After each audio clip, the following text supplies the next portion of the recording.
जमात इस्लामी ने अवामी हुकूक के हुसूल के लिए गवर्नर हाउस के बाहर धरना दे दिया है।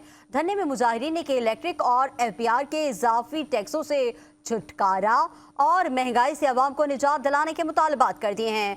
मज़ीद तफसीलात जानते हैं हमारे नुमाइंदे जुनेद जावेद से। जुनेद, बताइएगा इस वक्त क्या सूरत हाल है?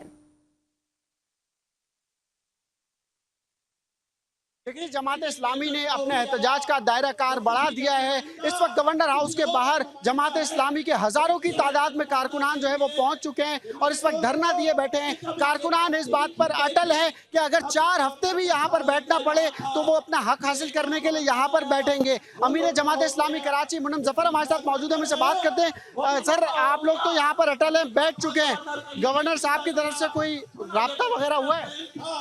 मेरा ख्याल है कि गवर्नर साहब से राब्ते की हमें ज़रूरत नहीं है। अगर उन्हें आवाम का दर्द है तो उनको इन मसाइल पर बात करना चाहिए थी। इस वक्त सूरत हाल ये है कि महंगाई का बोझ तले आवाम पिस रहे हैं। इस वक्त बच्चों का दूध हो, बच्चों की स्टेशनरी हो, तालीम पर भी सूबाई हुकूमत ने टैक्स लगा दिया है। ये कैफियत है। और दूसरी तरफ बिजली के भारी भारी बिल हैं, तो बिजली तो आती नहीं है, बिल पूरे पूरे आ रहे होते हैं। जाहिर बात है ये पूरे मुल्क का मसला बन गया है। जो पहले कराची का मसला था कि इलेक्ट्रिक का मसला था, आज IPPs की सूरत में पूरे मुल्क का मसला बन गया है। हमारा मुतालबा ये है कि बिजली सस्ती की जाए। हमारा मुतालबा ये है कि शहर कराची को में बिजली की लोड शेडिंग का खात्मा हो।